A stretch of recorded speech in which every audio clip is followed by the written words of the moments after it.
안녕하세요, 한서입니다. 점점 발전하고 있죠. 일단 카메라 세팅 바꿨고요. 그리고 드디어 마이크가 왔습니다. 제가 라이브 방송에서 얘기는 했는데 마이크가 알리익스프레스를 통해서 시켰어요. 돈을 좀 아껴보려고. 근데 무려 20일 만에 20일 가까이 걸려서 도착을 했습니다. 근데 다행스럽게도 좀 만족스러운 것 같아요. 목소리 괜찮지 않나요? 그전보다 훨씬 더 깨끗한 목소리가 나오고 있는 것 같아서 좋은 것 같고, 그리고 카메라는 그냥 제 스마트폰 아이폰 인물 촬영 모드 그걸로 지금 하고 있습니다. 그래서 어, 그전에는 살짝 보정이 되는 어플 썼는데 솔직히 조금 민망하긴 해요. 좀 다른가요? 네, 어쨌든 오늘 제가 하고 싶은 얘기가 환생에 대한 얘기를 좀 하고 싶어요. 환생. 제가 사실은 이전에 영상을 한번 찍었어요. 새벽 4시에 자려다가 일어나서 환생에 대한 영상을 찍자. 근데 이렇게 새로 세팅이 됐으니까 같은 주제로 내용을 바꿔서 한번 얘기를 해보겠습니다. 이제 문득 그런 생각이 들더라고요. 만약에 내가 과거에 세종대왕님이었으면 어땠을까? 내 이전 삶이 세종대왕님이었던 거죠. 여러분들은 몰랐는데 제가 알고 보니 되게 유명했었던 사람이었던 거죠. 이전 삶에서는. 그러면, 그러면 과연 내가 어떻게 생각이 바뀔까 생각해 봤어요. 가령 제가 세종대왕님을 모욕하려는 게 아니라 그냥 제가 만약에 과거에 세종대왕님이었다면 지금 제 삶을 살면서 어떻게 세상을 보게 됐을까. 그리고 문득 그런 생각도 해보게 됐어요. 내가 만약에 세종대왕님의 과거 기억들이 어느 날 조금씩 조금씩 선명해진다든지 아니면 꿈에서 조금씩 보게 된다면 뭐 왕궁에서 있는 하루하루나 일상들이 조금씩 조금씩 보이면서 내가 혹시 과거의 왕이었나? 라는 착각이 들기 시작한다면 그러면 저라는 사람은 왠지 아마 말투도 그렇고 행동도 그렇고 좀 바뀔 것 같습니다. 좀 더 근엄하게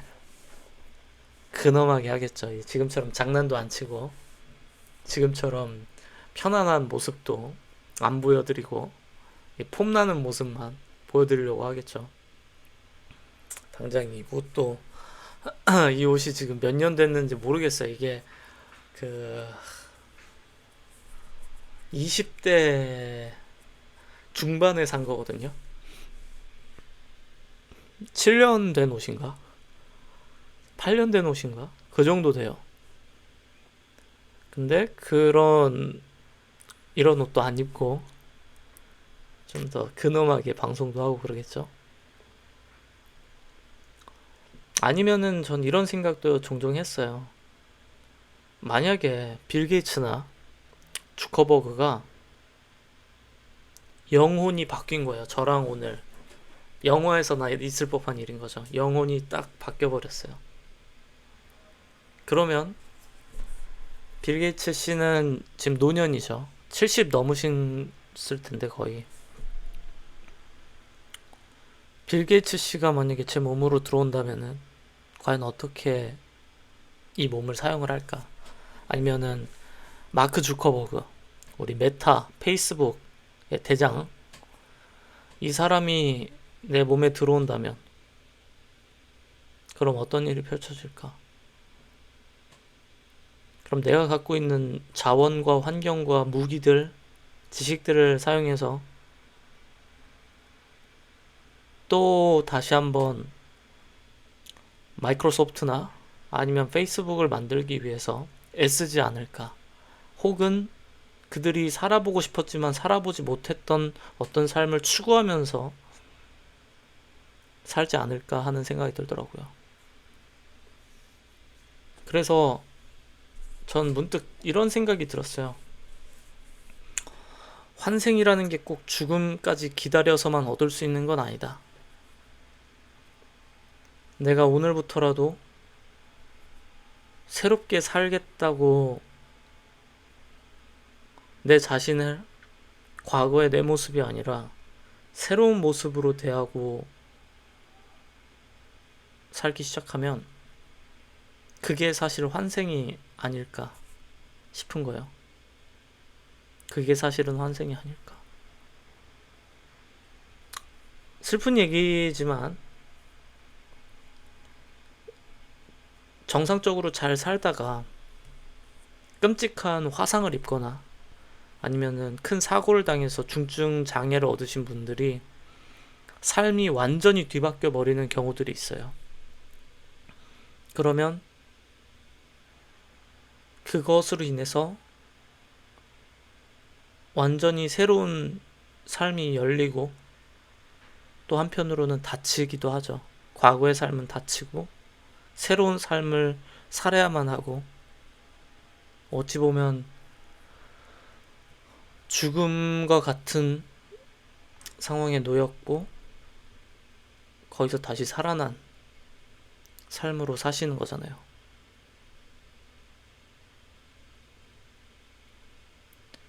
전 그래서 환생이라는 게 멀리 있지 않다라는 생각이 들었어요.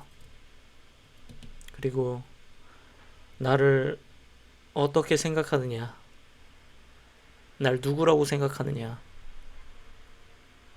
내가 재림 예수다 라고 생각하면은 이제 종교를 만들 수도 있겠죠. 내가 재림한 이순신 장군님이다, 또는 내가 재림한 누구다 라고 생각하면은 삶이 바뀔 거고, 재림한 누구보다도 사실 더 매력적인 거는 내가 내 자신으로서 거듭나는 게 그게 진짜 멋있는 것 같아요. 우리가 폼난다라고 생각하는 사람들 중에 보면은 여러분들 처음부터 몸이 좋은 사람이 있나요? 한 살 때부터 근육이 많고 헤라클레스 증후군이라고 하는데 그런 경우를 제외하면은 모든 인간은 근육이 그렇게까지 많지는 않아요. 근데 몸이 좋으신 분들은 정말 수년간의 노력을 통해서 발전된 것들이잖아요. 공부도 마찬가지고 우리가 인정하는 전문직들도 마찬가지죠. 새롭게 태어났죠. 과거에 아무것도 모르는 풋내기에서 한 분야의 전문가로 다시 태어난 거죠. 전 그 다시 태어나는 과정이 인간이 누릴 수 있는 특권이라고 생각해요. 동물들은 의식적으로 하는지 안 하는지 전 잘 모르지만 인간으로서 할 수 있는 가장 위대한 일 중에 하나가 바로 다시 태어나는 것이고, 그게 환생이라고 생각해요. 죽음에 이르지 않더라도, 우리는 죽음에 이르지 않더라도 다시 태어날 수 있고요. 완전히 환골탈태할 수 있고, 그리고 그 과정은 분명 아름다울 겁니다. 우리가 주변 사람들을 볼 때 저 사람이 어떤 경제적 상황에 있던 꾸준히 운동을 해서 몸을 가꾼다고 하면은 그 사람은 그것 자체로 아름답고 대단하다고 평가받아요. 모든 게 그래요. 모든 게. 우리가 다시 태어나기로 결심하고 그 과정들은 모든 사람들이 다 인정하고 아름답다고 칭송하는 것들이에요. 전 그게 멀리 있는 일이 아니라고 생각하고요. 그리고 분명 가능하다고 생각해요. 나를 과거의 시선에서 보는 게 아니라 과거의 시선, 내가 못났던 시절, 내가 연약하고 힘없고 부족하고 그런 시점의 나로 스스로를 보는 게 아니라 다시 태어난 나의 모습으로 나를 대하는 거죠. 이게 당연한 것처럼. 난 원래 이 정도를 해. 난 원래 운동을 이 정도를 해. 난 원래 일을 이 정도로 해. 나는 원래 공부를 이 정도로 해. 항상 그래왔던 것처럼. 그게 환생이라고 생각합니다.